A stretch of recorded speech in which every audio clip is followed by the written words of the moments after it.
J'ai été voir The Flash en avant-première hier et tout ce que je peux dire c'est qu'on est quand même très loin de l'un des meilleurs films de super-héros. Salut la Bleuverse et j'espère que ça va, on se retrouve aujourd'hui pour la critique de The Flash. Il y aura une partie sans et avec spoiler. Donc pour ceux qui n'ont pas vu le film et qui veulent juste se donner un avis, je vous recommande de regarder la partie sans spoiler. Par contre évidemment si vous voulez pas vous gâcher le film, il faudra quitter lorsque la partie spoiler commencera. C'est parti pour la partie sans spoiler. Êtes-vous prêt? Prêt? En avant.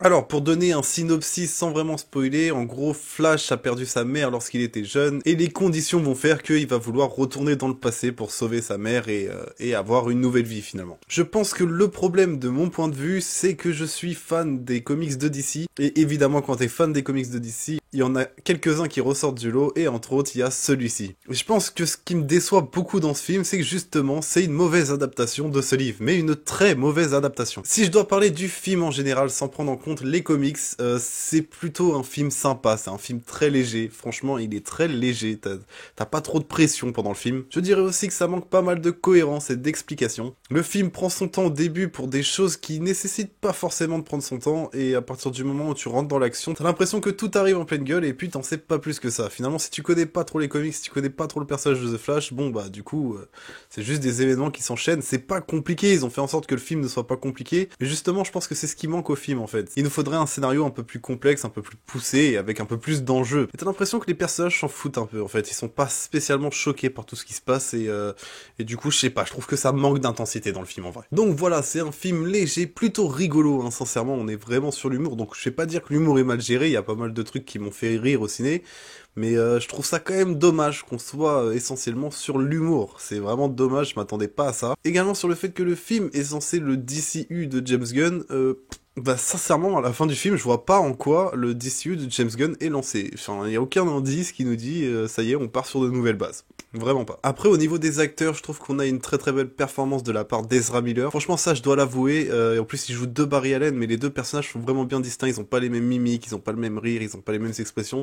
C'est franchement très très bien joué de la part d'Ezra Miller. Je trouve qu'il a été plutôt excellent dans ce film, par contre. J'ai également beaucoup aimé le personnage de Kara Zor-El, la cousine de Kal-El de Superman. Je trouve que l'actrice a bien joué son rôle. Après, sincèrement, le personnage est quasi inexistant dans le film. À part faire 2-3 actions, franchement, c'est pas un personnage ultra important. En fait, c'est peut-être ce qui me dérange un peu, c'est que j'ai l'impression qu'il y a pas vraiment de personnage important. Hormis Barry Allen, je trouve qu'il n'y a pas d'autres personnages qui prend vraiment de l'ampleur dans ce film. Après, si vous voulez un avis franc et honnête, si vous êtes un petit peu fan de DC, que vous me demandez si je vous recommande d'aller le voir au cinéma, sincèrement, non. Déjà parce qu'il ne respecte pas du tout le comics, c'est presque une insulte au comics, je trouve, ce film, sincèrement. Et parce que, hormis 2-3 scènes d'action plutôt stylées, les effets spéciaux sont un peu éclatés au sol. Franchement, il y a des moments où tu crois même pas qu'Ezra Miller est dans son costume. Je trouve que le costume est très stylé, mais en vrai, il fait pas vrai. T'as l'impression qu'il est pas palpable. Ça fait presque penser à Ryan Reynolds dans Green Lantern. Il y a une scène avec des bébés, j'en dis pas plus, mais par contre, il y a aucun bébé qui paraît vrai. Tu vois que, tu sais, on dirait le bébé carrément dans le Fils du Masque, un truc ignoble. Si tu fais bien attention, tu vois qu'il y a beaucoup de plans où Barry n'est pas Ezra Miller. Enfin, tu vois qu'il y a de la CGI sur son visage et tout, mais ça se voit à mort. Vraiment, c'est pas discret du tout. Et voilà, non, franchement, les effets spéciaux, ils sont pas ouf. Les scènes de combat et tout, c'est pas fou, c'est vraiment pas ouf.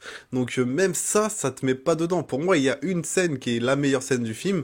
Il y a pas du tout de combat dedans, il y a pas du tout de scène d'action, il y a même pas de personnage vraiment important en mode super-héros. Donc voilà. En fait, je trouve que en plus les effets spéciaux sont pas quali, ils sont pas ouf, donc c'est vraiment dommage là-dessus. C'est vraiment quelque chose que je pensais pas que ça allait me choquer au ciné, tu vois, je pensais vraiment que The Flash, bon, au moins ils ont mis la qualité sur les effets spéciaux, etc. Putain, en 2 minutes de film, vraiment, en 2 minutes de film, tu vois que c'est bancal, tu vois qu'il y a un truc qui fait faux. Vraiment, ça fait faux. T'es pas dans le film parce que déjà, il y a pas cet aspect, t'es dedans, t'y crois, tu vois ce que je veux dire? Et ouais, c'est dommage. Visuellement, t'y crois pas et c'est dommage. Après, en tant que film comme ça, je trouve pas que ce soit un mauvais film non plus. Par exemple, j'ai passé un meilleur moment devant The Flash que devant Black Adam ou Shazam 2, par exemple. Wonder Woman 84, n'en parlons même pas. Mais avec du recul, c'est quand même pas super quali. Je pense qu'ils auraient dû suivre le scénario de base qui est donné dans le comics. Franchement, il commençait bien en plus, il commençait dans le style, et puis là ils ont fait n'importe quoi. Je pense manque de budget aussi, parce que le comics il prend tellement une ampleur, on a une guerre entre les Amazones, les Atlantes et tout. Bah voilà, là on l'a pas la guerre entre les Amazones et les Atlantes, mais on va en parler plus en détail dans la partie spoiler. Donc c'est parti, on va commencer à spoiler, donc si jamais tu continues, je considère que comme moi tu as vu le film, ou sinon c'est que t'en as rien à foutre de te faire spoiler, mais bon ça, c'est ton choix. Êtes-vous prêt? Prêt? En avant.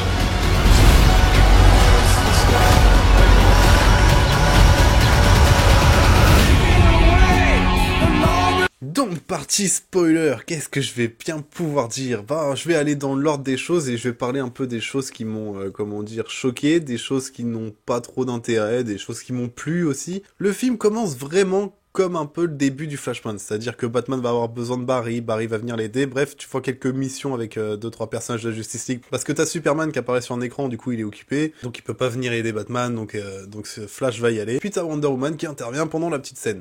Donc la scène de Wonder Woman, évidemment, elle ne sert à rien, franchement, ils auraient pu ne pas la faire, c'est juste un petit moment encore embarrassant avec son lasso de vérité, là, c'est bon, c'est chiant, ils nous ont fait ça dans Justice League 2017, c'était nul, et ils le refont là, quoi. Sinon, voilà, il y a Batman qui est en train de faire une course-poursuite parce qu'il y a des méchants qui ont volé un virus. Au passage, ils ont, je sais pas, détruit un hôpital, je sais même plus vraiment de quoi il était question, mais en gros, Barry, il arrive devant l'hôpital, le truc est en train de s'effondrer, bah c'est une nurserie, je crois, enfin, en tout cas, il y a une nurserie dans le truc, parce qu'il y a plein de bébés, du coup, la fameuse scène des bébés, et là, la scène des bébés, c'est là que je me suis dit, putain, c'est moche, franchement c'est moche, t'y crois même pas, un dessin animé c'est mieux fait putain. Il y a tous les bébés qui tombent, il y a même un petit chien qui tombe, la nana qui s'occupe des bébés, et du coup t'as Flash qui va les sauver un par un. Donc déjà on donne un ton très comique au film, sincèrement ça commence, c'est direct des blagues sur des blagues, et des petites scènes rigolotes quoi.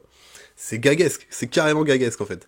Et c'est là où je me suis dit, putain j'ai peur, tu vois, à la limite ça colle un peu au personnage d'Ezra Miller, donc commencer comme ça, c'est pas non plus un faux pas. Mais bon, tu sens quand même le truc arriver, le truc un peu bancal, le truc un peu, on fait que du joyeux, on fait que du drôle. Et ça me dérange un peu, parce que non, pas d'ici quoi. Ça colle sur certains personnages, par exemple Shazam ou par exemple la Suicide Squad, ça colle parfaitement de faire de l'humour un peu trash, de l'humour un peu noir, mais pas avec The Flash, pas avec le scénario du Flashpoint en plus. Ah non. Du coup, là, on commence vraiment dans un truc très comique, en plus très mal fait au niveau des effets spéciaux. Comme je vous l'ai dit, les bébés, ils ressemblent à rien, c'est moche au possible. Il y a un bébé qui met dans le micro-ondes, tu fais, gros frérot, tu fais quoi? Et quand il l'enlève du micro-ondes, c'est juste ignoble. C'est juste ignoble comment le bébé il est trop mal fait. Vraiment, le bébé est super mal fait. Enfin bref, passons tout ça. C'est vraiment l'histoire de te montrer que Barry a encore une relation avec la Justice League. Bon, en vrai, pour le fond, on a l'impression qu'on est sur la suite de Justice League 2017. Il y a quelques références à la Snyder Cut, mais tu retrouves rien de la Snyder Cut dans le film, hein, vraiment. Le plus logique serait quand même que ce soit la suite de Justice League 2017. Donc bref, on sait que le père d'Harry est en prison parce qu'il est accusé d'avoir tué sa mère à l'époque où sa mère elle est morte. Et on apprend un peu plus sur cette histoire, que le père, en fait, il a été chercher un pot de tomates pendant que la mère a été tuée, et il y a une vidéo de lui dans un magasin, sauf qu'il lève pas la tête, du coup ça aide pas à disculper, et en gros il y a un jugement qui est porté au tribunal le lendemain, un truc comme ça, et du coup Barry Allen va croiser Iris West, ils vont un peu parler du procès et tout. Iris est journaliste, donc elle va poser 2-3 questions un peu bancales, enfin bref, Barry va commencer à courir super vite et va se retrouver dans cette boule où il peut remonter le temps à sa guise. Franchement, c'était pas très bien fait. J'ai pas compris pourquoi c'était fait comme ça. Mais bon, pourquoi pas, franchement, pourquoi pas. Après, c'est amené vraiment... Il t'aura pas vraiment d'explication sur comment ça s'est passé, etc. Je trouve que le film manque vraiment de ça, d'explications. Tout arrive un peu comme ça. Tout arrive un peu d'un coup, soudainement. Bref, et il se rend compte qu'il peut remonter le temps. Donc il y a une petite discussion avec le Batfleck. Et Ben Affleck lui dit qu'en gros, il devrait pas faire ça parce qu'il risque de tout détruire, etc. Mais Barry va quand même tenter, je sais plus par quelle discussion avec Iris il a dans son appartement, et du coup il se dit ok c'est bon, ça c'est la solution, donc il suffit juste que je remette le pot de tomates, faire carré que ma mère elle a pas oublié les tomates, et j'ai pas d'interaction avec personne. C'est ce qu'il fait, et évidemment c'est là que le Flashpoint commence. Il va voir sa mère, il se rend compte qu'elle est vivante, il y a son père qui est à la maison, qui est pas en tôle, et sauf qu'il voit un autre Barry arriver, un Barry plus jeune, un Barry qui est 18 ans, qui se drogue au champi et tout, un Barry bonne vibe tu vois. Alors qu'est-ce que j'ai pensé de ça? Franchement, pas grand chose, j'étais intrigué, on recommençait à ressentir une petite tension en mode ouais il a réussi, tu vois, c'est bien. Et quand tu vois l'autre Barry arriver, au lieu d'avoir une pression un peu plus forte, on retourne tout de suite dans l'humour. C'était cohérent, on va dire, avec les scènes, mais c'est un peu dommage que je vous ai dit qu'il n'y ait pas cette intensité, ce truc un peu dur, quoi. Moi, ce que j'aime bien dans le Flashpoint, c'est que par contre, il n'y a pas d'autres Barry. Là, tu vois qu'il a vraiment créé un monde alternatif. Alors, on verra par la suite des comics qui créent aussi un monde alternatif, mais dans l'univers dans lequel il est, c'est quand même lui Barry. Il a quand même modifié sa réalité, tu vois ce que je veux dire? Là, on comprend direct qu'il en a créé une autre, parce qu'il y a un autre Barry, donc c'est pas sa réalité à lui. Donc je trouve que l'enjeu tout de suite est moins impactant, en fait. Là, tu vois, c'est pas genre son monde à lui. Finalement, ça aurait été ouf que ce soit son monde à lui. Là, t'aurais vraiment ressenti les enjeux, tu vois ce que je veux dire? Comme dans le comics, quoi. Enfin bref, après une petite discussion et 2-3 recherches sur internet, il va se rendre compte que Aquaman n'existe pas, donc la guerre des Atlantes, c'est bon, pas de souci. Il appelle le père d'Aquaman, t'as une petite phase drôle. Mais voilà, le film, comme je vous l'ai dit, est très léger et joue beaucoup sur l'humour, malheureusement. Wonder Woman n'existe pas non plus, la bonne nouvelle. Comme ça, il n'y a pas de guerre entre les Amazones et les Atlantes. Et il se rend compte que Clark a été capturé par les Russes. Donc voilà, ils vont décider d'aller sauver Clark. Et la bonne nouvelle, c'est que du coup, un Batman existe. Donc sans surprise, c'est le Batman de Michael Keaton, qui fait une intro pareille, je trouve décevante. Un Batman un peu déchu, qui justement a pris sa retraite, parce qu'apparemment, Gotham est devenue la ville la plus sécurisée du monde. Ça c'est pareil, on n'a pas le droit de faire ce genre de blague les gars, quel que soit l'univers, Gotham c'est la merde, c'est tout, tu peux pas... Bon après, dans le premier film de Keaton, il tue le Joker, donc ça enlève déjà un gros poids, mais quand même les gars, franchement. Et voilà, on a un Batman avec les cheveux longs, une beubare, qui se tape vite fait du coup contre les deux Flash. Donc évidemment, aucune chance que le Batman de Keaton soit Thomas Wayne, hein, comme dans les comics, un Thomas Wayne qui aurait perdu sa femme et son fils dans la ruelle, franchement le scénario était fou. Mais non, là on fait un petit clin d'œil au Batman de Tim Burton, et pourquoi pas, franchement pourquoi pas, ça m'a pas dérangé. Ah oui, Cyborg n'existe pas non plus, alors que Cyborg dans le Flashpoint il travaille pour le gouvernement. Enfin bref, trop dommage, vraiment trop dommage, trop de trucs qui se sont passés comme ça, et du coup il manque des éléments, mais des éléments de dingue en fait. Vraiment des éléments de dingue qui apporteraient quelque chose de ouf au film. Et là, du coup, on est très limité. On se retrouve sur une petite bande de 4 parce qu'ils vont aller sauver Supergirl finalement, hein, qui est dans le truc. Donc, qui a jamais vu le soleil, comme dans le Flashpoint pour le coup, mais qui a jamais vu le soleil. Dès qu'elle va voir le soleil, elle va commencer à devenir un peu plus stock, un peu plus forte. Et au début, elle va décider d'aller confronter Zod direct. Et pareil, Zod, il sert à rien dans le film. Vraiment, il sert à rien dans le film. Il a pas d'enjeu. Juste en fait, Barry il s'est retrouvé quelques années en avance et du coup, il se rend compte qu'il est à la période où il y a Zod qui arrive. C'est pas fou, c'est vraiment pas fou, je suis trop déçu, vraiment je suis trop déçu là-dessus parce que je me suis dit sur le scénario, je sais pas, ça a l'air quand même intéressant les personnages, mais en fait ils ont travaillé aucun perso. Tu vois, le Batman, franchement le Batman de Keaton, ils l'ont pas taffé. Le Batman de Keaton, ils se sont dit c'est bon, il y a 2 films qui sont faits, on va juste dire qu'il est là quoi. Et ils ont fait un petit pseudo, Gotham est devenu gentil et du coup Batman a arrêté les frais. C'est nul à chier en plus. Au bout d'un moment il faut une petite référence à Alfred qui est décédé. Et quand du coup t'as un petit plan sur Bruce Wayne, tu te dis ah ça peut être intéressant. Moi je me suis dit que ça pouvait être intéressant parce qu'en soit au cinéma on n'a jamais vu Batman faire le deuil d'un Alfred. En tout cas ça me parle pas. Au cinéma j'entends bien. Et on n'a jamais vu un Batman faire le deuil d'un Alfred. En plus c'était l'Alfred que tout le monde connaît, qui a joué dans les 4 films Batman, les 4 premiers films Batman. Et bah non en fait au bout d'un moment il se sent triste et quand il va voir une photo, bah évidemment c'est une énième photo de lui et ses parents. C'est dommage. C'est vraiment dommage de au moins pas tu vois, je sais pas, il regarde une petite photo d'Alfred et rien que pour le public, ça c'était une référence qui aurait touché les gens. Et non, que dalle. Donc bref, Barry Allen retrouve ses pouvoirs, la scène est plutôt sympathique, mais je vais passer très rapidement dessus parce qu'en vrai, elle m'apporte rien. Encore une fois, c'est faire un pseudo clin d'œil aux comics, mais sans respecter totalement l'histoire, donc du coup ça a plus du tout le même impact. Et à partir de là, bah tout va aller super vite. Hein. Ils vont décider d'aller affronter Zod, donc les deux Barry Allen se font 2-3 combos pour essayer de niquer les soldats, pendant que Supergirl va se taper contre Zod directement. Batman, pareil, il va essayer de détruire 2-3 vaisseaux. Et là, donc ça m'a un peu choqué sur le moment, parce que tu vois Kara du coup qui se fait planter comme Jor-El, donc tu te dis elle est morte direct, et effectivement elle est morte. Donc faut que je fasse une parenthèse là-dessus, mais t'as le Barry Allen un peu jeune, Crary, il y a une petite histoire entre lui et Supergirl, mais ils ont mis ça dans une micro-scène, le moment où il la prend en photo, genre t'as l'autre Barry, il fait ouais, tu fais quoi, il dit ouais, c'est pour les enfants, tout ça, et c'est pas genre il y a un petit échange de regards entre les deux, t'as l'autre Barry qui dit genre il fait un petit sourire en mode ils sont en train de tomber amoureux, mais vraiment c'est 3 secondes dans le film et à partir de là tout bascule. À partir de là c'est comme si le gars depuis le début du film on dit il est amoureux d'elle, tu vois. Alors que pas du tout, ils t'ont fait une scène de 3 secondes, faut presque la comprendre la scène, hein. Si tu regardes ton tel à ce moment-là, c'est bon, c'est foutu, t'as pas vu la scène et tu comprends pas que le petit il est en kiff sur Kara Zor-El. Et du coup à partir de là, elle meurt, donc le petit va aller voir Kara, et à ce moment-là, t'as Batman qui se sacrifie, genre Batman qui fonce dans le truc et tout, machin, il vous fera, ça vous fera un vaisseau de moins indiqué. Ouais, ah ouais, il meurt comme ça et tout, mais en fait ce que j'ai pas compris, que c'était un peu le moment culminant du film, en fait, j'avais vraiment pas capté pour le coup, c'est quand même 2h30 qui passe vite, ça je peux pas le nier. Mais là, c'était tellement soudain et tellement presque, je sais pas, tu t'attendais à ce que ce soit pas vrai en fait finalement. Et du coup, t'as l'autre Barry qui dit ok, faut qu'on remonte le temps.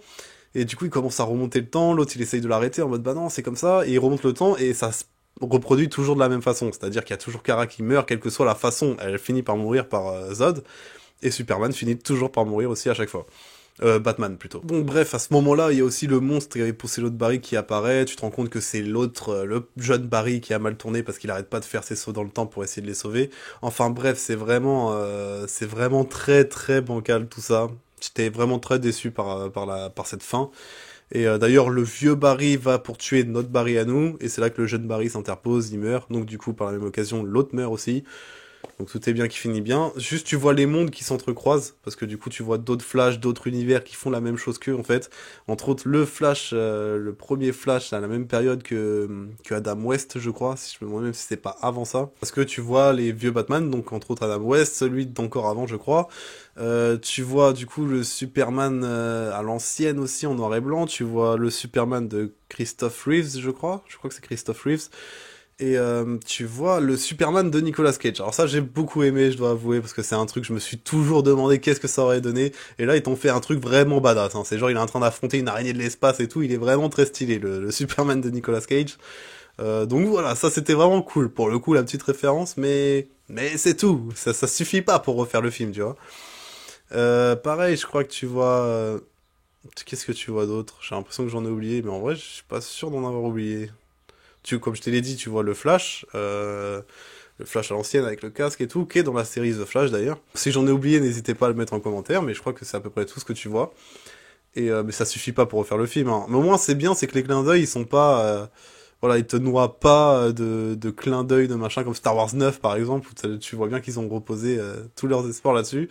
Là, tu sens qu'ils ont reposé un peu sur le scénario, mais bon, il est vraiment pas foufou. Et enfin bref, du coup, le Barry meurt, l'autre Barry meurt, et du coup, Flash va décider de réparer tout ça en enlevant le pot de tomate qu'il va mettre dans le caddie de sa mère. C'est pour moi la meilleure scène du film. T'as une petite musique qui se lance, t'as un moment d'émotion, la séquence est vraiment bien amenée.